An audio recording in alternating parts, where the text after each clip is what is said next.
What if I told you that football has already seen one of the most unstoppable players it will ever produce, and still let him slip away? What if I told you that greatness didn't escape him because of defenders, tactics, or bad luck, but because control was the one thing he never truly mastered? Football is full of stories about hard work beating talent, where discipline, structure, and sacrifice elevate ordinary players into legends. But this story runs in the opposite direction. It is not about effort overcoming limitations.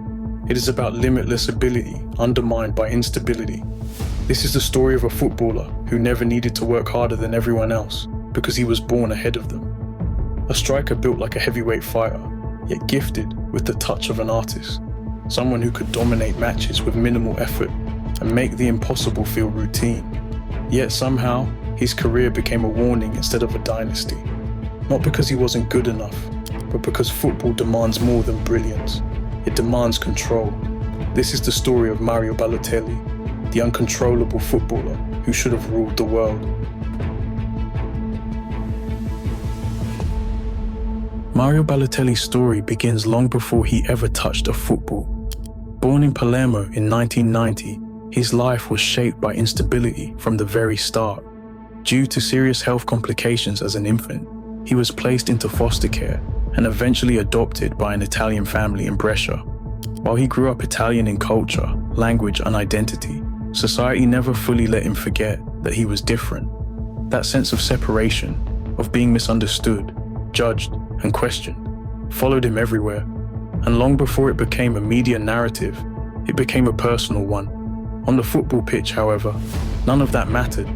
From a young age, Balotelli didn't simply stand out. He overwhelmed opponents. He was bigger, faster, and stronger than players his age. But what truly separated him was how effortless everything looked. While others worked to control the ball, Balotelli bent it to his will. Shots exploded off his foot. Defenders bounced off his frame. Goals came without strain. Coaches didn't need to teach him how to score. They needed to teach him how to behave. At just 17 years old, Balotelli made his professional debut in Italy's lower divisions, scoring twice in only 3 appearances. It was enough to convince one of Europe's biggest clubs that this wasn't just talent, it was something rare. Inter Milan signed him while he was still a teenager. Suddenly, Balotelli was training alongside elite players, under world-class coaching, on football's biggest stages. For many young players, that level of expectation would feel overwhelming. For him, it barely registered. By 18, he was already scoring in Serie A. By 19, he was contributing to a title-winning squad. And by 20, he was part of a team that achieved one of football's rarest accomplishments, winning the domestic league, domestic cup, and Champions League in the same season. A treble winner at 20 years old, history suggests that players who reach those heights so early go on to dominate the sport for a decade. But even as trophies accumulated, cracks were already forming beneath the surface. Balotelli argued with senior teammates. He ignored tactical instructions. Suspensions arrived with unsettling regularity. His manager publicly questioned whether he understood the consequences of his actions. Yet the most dangerous part of this period wasn't the discipline issues. It was how easily Balotelli succeeded despite them. Because when success arrives without struggle, discipline never feels necessary. And Mario Balotelli was succeeding faster than football could teach him restraint. Talent opens doors. Discipline decides how long they stay open. By the time Mario Balotelli arrived in England, the football world already understood the contradiction he represented. His ability was unquestionable, but his temperament came with a warning label. Manchester City didn't sign Balotelli in 2010 because they needed potential. They signed him because they believed he could become the face of their future. The club was transforming. New ownership, new ambition, and an urgent desire to establish themselves among Europe's elite. On paper, Balotelli was the perfect symbol of that ambition. He was powerful enough to dominate Premier League defenders, quick enough to stretch any backline, and technically gifted enough to score goals few players would even attempt. Roberto Mancini believed he understood him. They shared history, trust, and familiarity. Mancini thought that connection would create control. At first, the signs were promising. Balotelli scored 20 goals across all competitions in his debut season. He helped Manchester City lift the FA Cup. their first major trophy in 35 years. In decisive moments, under pressure, he delivered. But beneath the surface, the chaos never stopped building. Training sessions became confrontational. Arguments with teammates grew more frequent. Referees became targets rather than authority figures. Balotelli played football as if rules were suggestions rather than boundaries. And then came the moments that slowly reshaped his public image. Red cards for reckless challenges, unnecessary fouls in meaningless situations, walking off pitches, shaking his head instead of fighting back. Off the pitch, the headlines multiplied. Fireworks inside his home, late-night controversies, and a casual attitude towards scrutiny that only fueled criticism. To Balotelli, football still felt like a game. To everyone else, it was a profession demanding responsibility. Yet even in the middle of the chaos, his impact remained undeniable. During the 2011-12 Premier League season, Balotelli scored 13 league goals and registered 6 assists. He directly contributed to 19 goals in a title-winning campaign. And still, City supporters never fully trusted him. Because for every moment of brilliance, there was always the fear of a moment of madness. That season ended with one of the most iconic moments in football history. On the final day, with the title slipping away and time running out, Balotelli received the ball under pressure. No flair, no arrogance, just a simple pass into space. The assist that led to the goal that changed Manchester City forever. And yet, just months later, he was gone.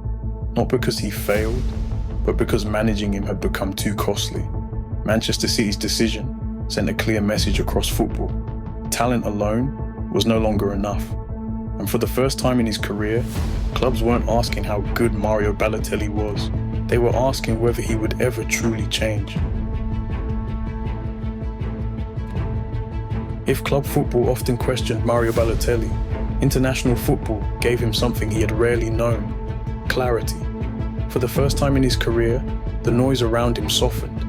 There were no weekly headlines dissecting his behavior, no constant speculation about his future, no looming threat of being dropped after one mistake. There was only the national shirt, a clear role, and a manager willing to trust him without hesitation. Italy did not ask Balotelli to change who he was. They asked him to focus. Euro 2012 arrived with Italy carrying doubt on their shoulders. The squad was considered transitional, the optimism limited, and expectations were low. But within that uncertainty, Balotelli found freedom. Cesare Prandelli built the attack around him not as a gamble, but as a statement. Balotelli was no longer a luxury or a wild card. He was the focal point, and something shifted. Balotelli played with patience that had rarely defined his club career. His movement was measured. His pressing was deliberate. Instead of forcing moments, he waited for them. And when chances arrived, he delivered with cold efficiency. Each match strengthened belief, not just among fans, but within the squad itself. Italy were no longer surviving games. They were growing into the tournament. Then came the semi-final against Germany, a rivalry weighted by history, pressure, and expectation. A stage where legends are either made or exposed. That night, Mario Balotelli delivered the defining performance of his career. He scored twice. The first goal was raw power, a towering header driven by timing and strength. The second was violence in its purest footballing form, a strike smashed into the top corner with unstoppable force. Germany had no answers. Europe watched in disbelief. And then came the image that would define his career forever. Balotelli stood still, arms outstretched, chest flexed, eyes burning with intensity. It wasn't arrogance, it wasn't provocation, it was release. A moment years in the making. A player finally aligned with his ability. That night, Mario Balotelli was not a problem to manage or a talent to control. He was the most dangerous striker on the pitch. Italy reached the final, and Balotelli finished the tournament with 3 goals, joint top scorer for his country.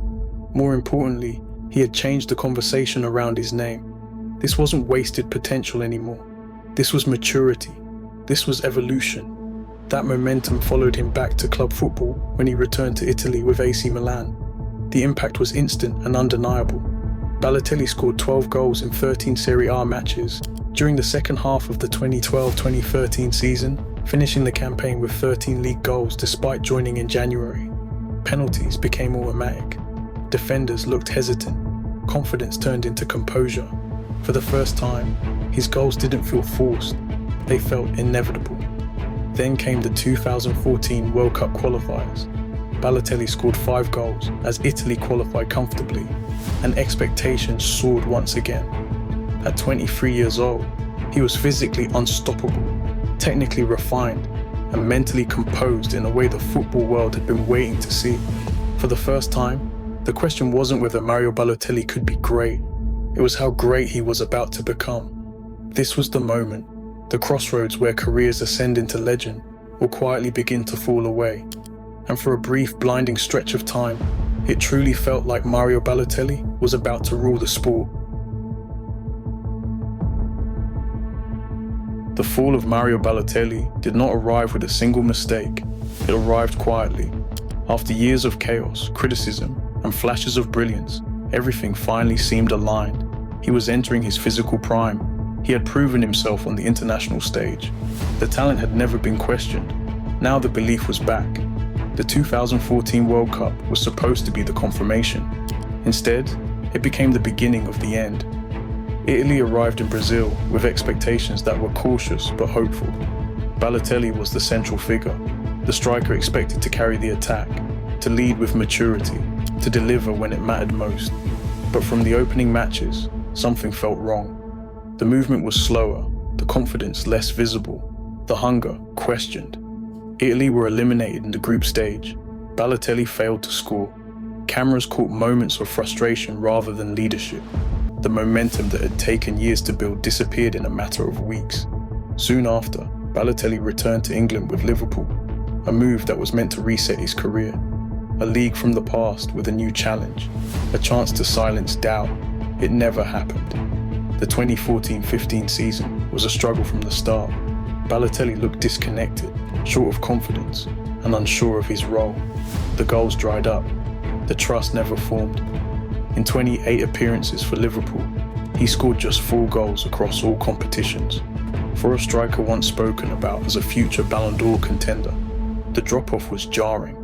But what made this period different from previous struggles was not the criticism, it was the silence. The football world no longer reacted with outrage or fascination. Instead, it began to move on. What followed became a familiar pattern. A move offered hope. A few strong performances suggested revival. Then frustration returned. At Nice, he briefly rediscovered his scoring touch. At Marseille, the flashes continued. But the consistency never stayed. Injuries appeared. Suspensions followed. Coaches hesitated. Trust eroded. Each club felt like another chance. Each departure felt quieter than the last. Balotelli was still in his late 20s, an age when elite strikers often reach their peak. Yet his career no longer moved upward. It drifted. The goals came in bursts rather than runs. The headlines faded. The patience ran out. And slowly, the football world stopped asking what he could become. The question had changed. What went wrong? Because somewhere along the way, the uncontrollable footballer who once terrified defenders became a player searching for relevance, not because the ability had vanished, but because belief, discipline, and structure had never truly taken root. Mario Balotelli didn't lose his talent. He lost the momentum that turns talent into legacy. Mario Balotelli's career will never fit neatly into statistics or trophies alone. Yes, there are achievements that many footballers can only dream of. A Champions League medal, league titles in multiple countries, iconic goals on the biggest stages, moments that will live forever in football history. These are not the accomplishments of a failed player, but they are not the accomplishments of the player he should have become. Balotelli will always be remembered as a footballer who played on instinct, power, and emotion, someone capable of brilliance without warning and chaos without reason, a striker who could change games in seconds, yet struggled to control the moments between them. His story forces football to confront an uncomfortable truth. Talent is not enough, because football does not reward potential, it rewards consistency. It does not celebrate what could have been, only what was. Mario Balotelli gave the world unforgettable moments, but not a defining era. He showed flashes of domination, but never sustained control. And in doing so, He became something rarer than a legend or a failure. He became a reminder that greatness is not just about how high you can rise, but about whether you can stay there once you arrive. And somewhere between genius and self-destruction, Mario Balotelli showed the world that the most uncontrollable opponent is not the defender in front of you, it is the one inside you.